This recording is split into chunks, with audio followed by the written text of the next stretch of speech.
Finkel of the New York Times. I think after 3 years, you can call me Mike. You gonna give yourself a day off now? I'm actually going into the office. Come home soon. I love you.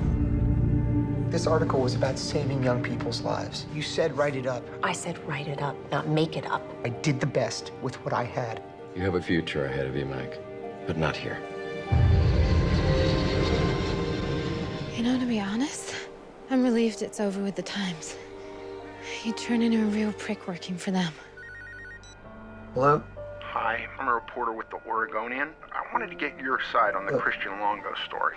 Who? He murdered his entire family. Why are you telling me this? Because when they apprehended him, he said he was Mike Finkel of the New York Times. There's a really incredible scene where your character, Jill, visits Christian Longo, played by James Franco, in prison, and there's this confrontation that plays out in such a poetic way, and I was wondering how you prepared for that moment. Well, that was one of the scenes when I read the script that I couldn't stop thinking about, so, and it was why I wanted to do the film in many ways.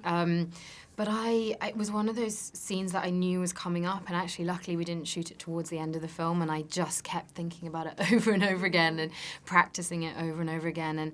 And what I liked about it was that Jill actually, even though she's an academic and you know, she's researching literature, that she's not actually a liberal in any ways. You know, she's very kind of black and white about Christian, and feels very strongly that he is the embodiment of evil and isn't scared to tell him. So there was something, there was something kind of interesting about that line of thought. And there was actually a scene which didn't make it to the movie, where Jill kills a deer.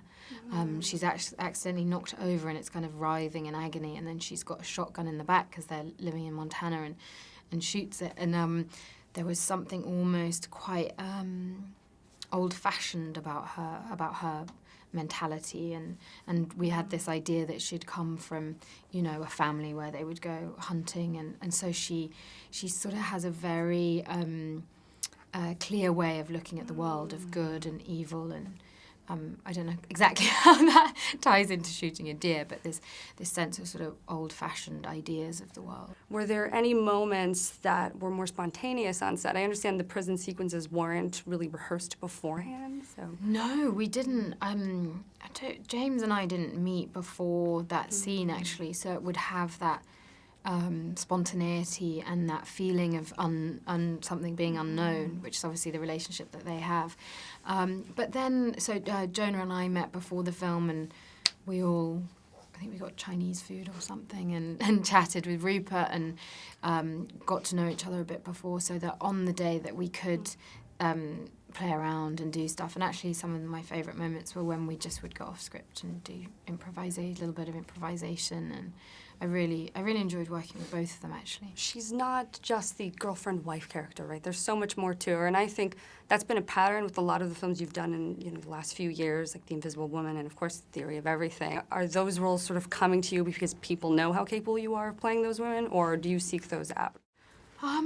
Well, I don't know. Probably, often as an actor, you're sent things and you need to work, so I've got to pay the rent. So you're like, I mean, I'd love to be like, I've made all these choices.